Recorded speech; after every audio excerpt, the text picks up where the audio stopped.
I was just 4 years old when I remember being with Krishna. My mother tells me that I would speak of Krishna even when I was 2 years old, but of that I have no memory. My memories are very strong and very clear.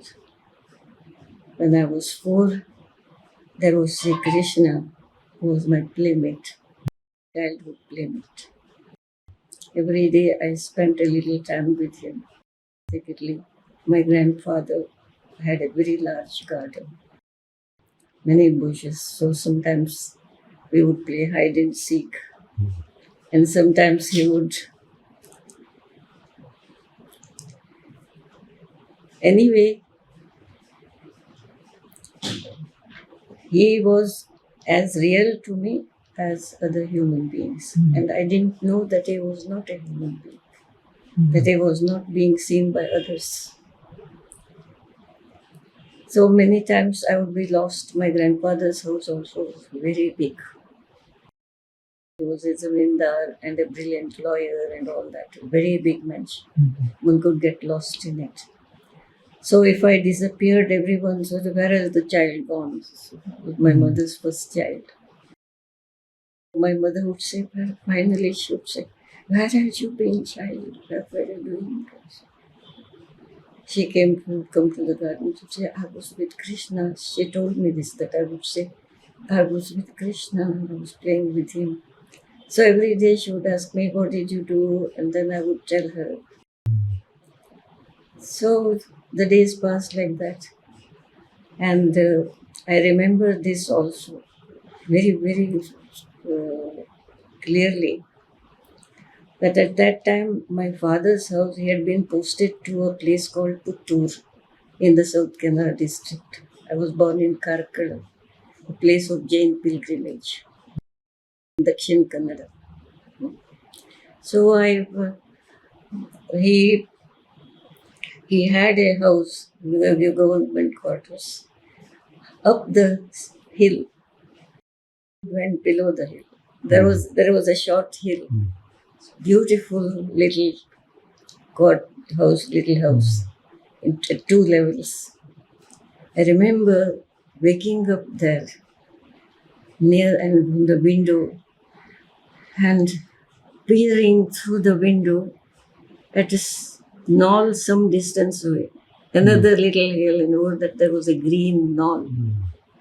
And I would see a few little boys and some cows and all that. Oh, I would in delight exclaim, "He's come, he's there, he's there." This I remember. And I would rush outside to pick up the aspiration flowers, parijata. A tree grew just at the doorstep of this house, big flowers, and I would pick them to make garlands, to take them. That is my memory, that I was making garlands, and he would come later and take garlands from me. So that was the very, very clear and a very powerful thing, which comes alive even when I think of it now. So he was my playmate. It was not Radha Bhav or Mira Bhav or anything like that. It is two children playing together. He slightly older than I, and he was. Otherwise, I felt myself an alien in this world. Is another thing. I felt myself an alien. How did I come to be here? How did I come to be here? So I think now I feel that now he appeared so that I may feel a little comfortable. When I was 8 years old, I had a shock. At that time, father had been transferred to some other place, so my mother had gone to her father's place in Karkala. So in the garden we met. And in the garden we were near the flowering bush. There's a bush like that. In our Konkani, we say it is Akash Mogri. That is jasmine of the skies, Akashada. And for a while we played hide and seek. Then he stopped. He stopped to the other side of the bush. I was on the other side, and he just peeped, and I peeped, and then his face grew serious. That I remember now. His face was extremely beautiful. I can't describe that beauty. Such a beauty I have not seen at all in any human being. Sometimes a shadow that came on mother's face, that kind of delight, joy. Mother radiated that. But at that time, I was not aware of someone like a mother.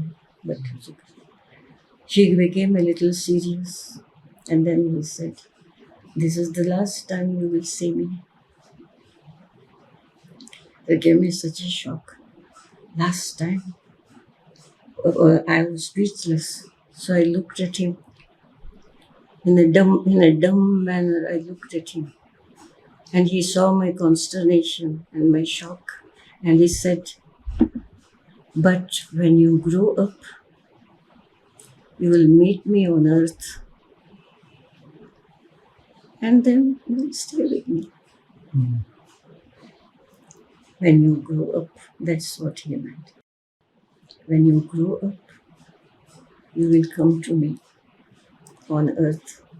Because by that time, I had been told by my mother that he was not a human being. He was in his subtle body, and others people didn't see. So I know now why he said I would meet him on earth. That meant that I would see him in an earthly form. So when you will grow up and you will come to me. And you will stay with me. And disappeared. After he went, I suddenly said, "What a fool I am. I should have asked him. When I grow up, where will I find him? Which country? Which place? How will he look?" Because I knew that in each avatar he looked different. So Krishna was at first like a little cowherd boy. Sri Ram was a prince. And I had no clue. I should have asked him, "Where shall I look for you? And how old should I be when I come to you?" And what can an 18-year-old girl do? In those days, girls had a very sheltered life, girl babies. But there was no answer to that. I had to find that myself.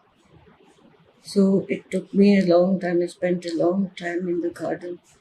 And when I came inside the house, my mother asked me, "What's happening? Why are you looking so sad?"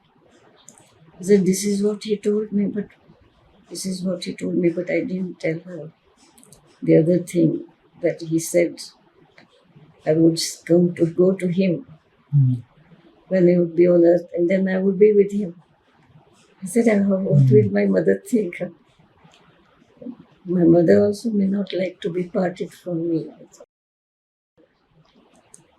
And my mother was my first guru. She spoke of God. She herself was sadhika, and she was a wonderful singer.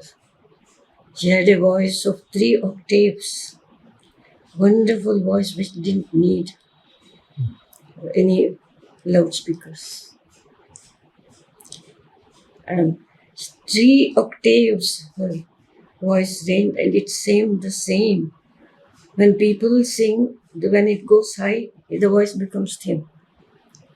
And the lower pitch becomes a little broader like that. No, it was the same kind of something, that kind of training she had. Sargam training and others.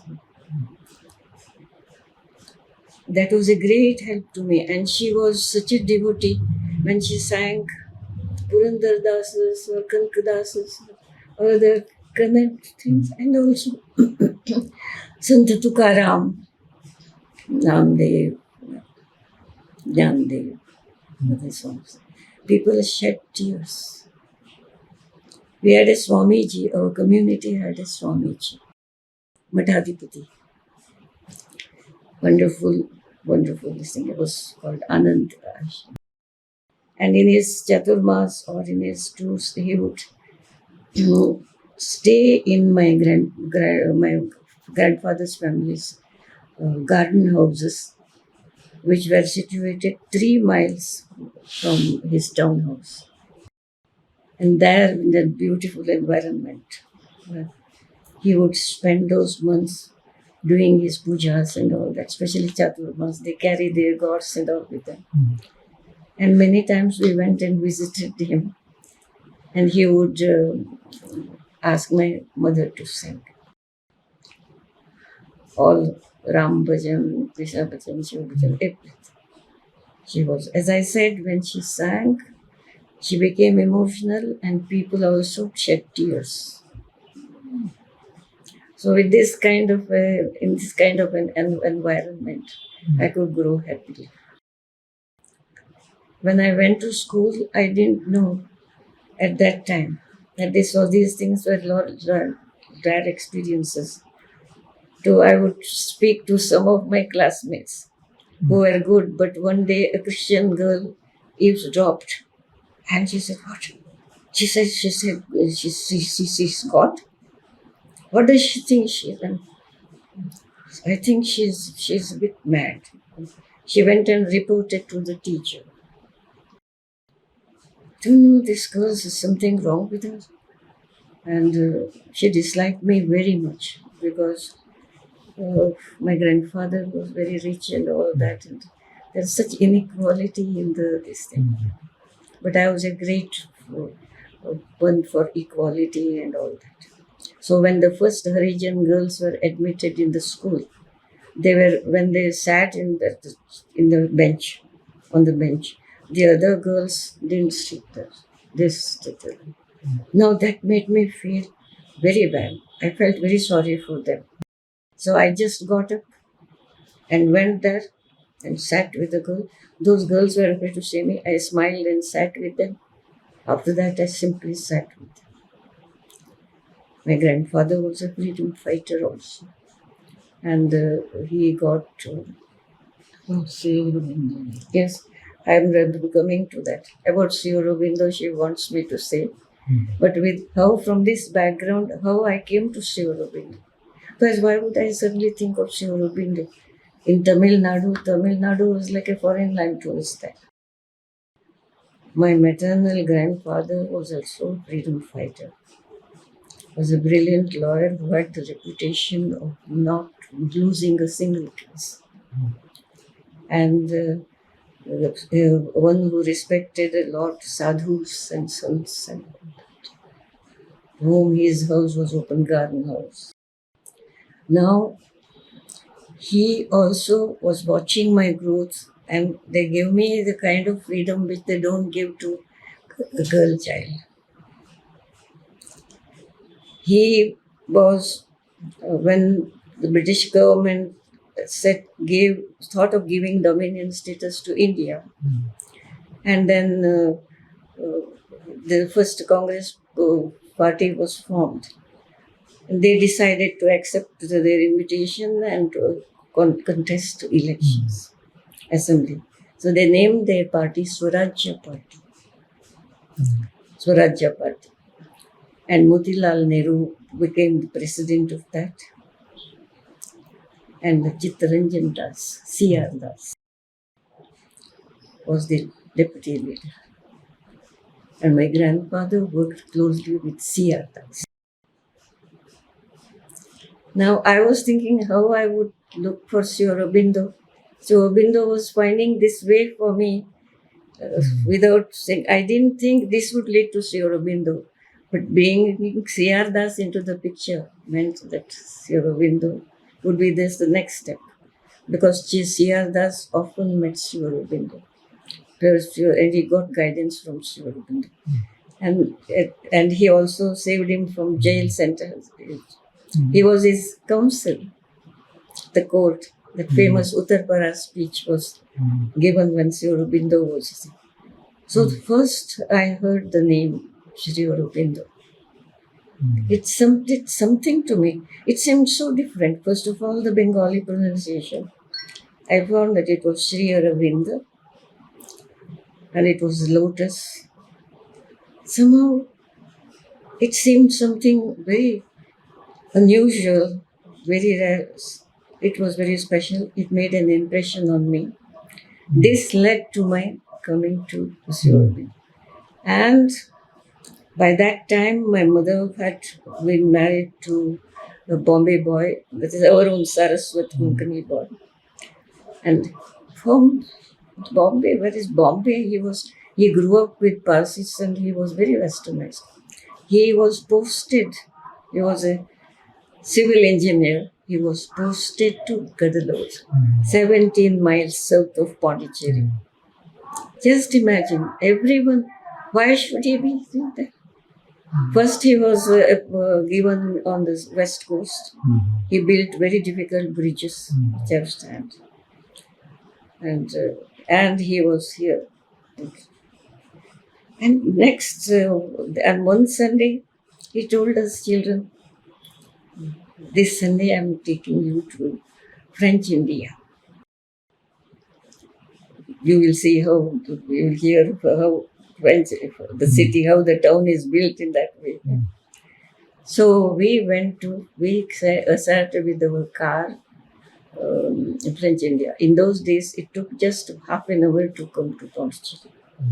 The road was beautiful. Strange to say, it seems it was a special road made for the two governors whenever two governors met. The governor in Madras and the governor of British India when he visited Kadalur on his tours. So the road had to be perfect. So, and on both sides there were ponds with ducks swimming, beautiful flowers and so on. This is the way I came to Sri Aurobindo's abode. Incredible, you see. Now that road has changed completely, even though Arvind Eye hospitals there become very crowded and all that. So as we entered, and I have described this in an article which later Madhavji printed in the service letter, and where I wrote my first darshan. So I went and we came from the side of where the hospital, the park in front of the government house. And the trees were all in flowers.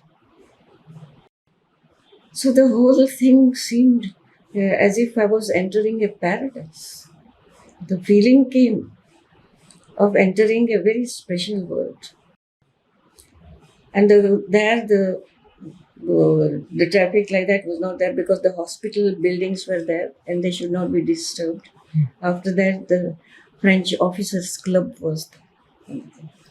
And what I didn't know was on this side was the ashram dining room. So we went past that. We went. So that feeling continued. I didn't know why it continued. The fathers, underlings, overseers, and others, and so on.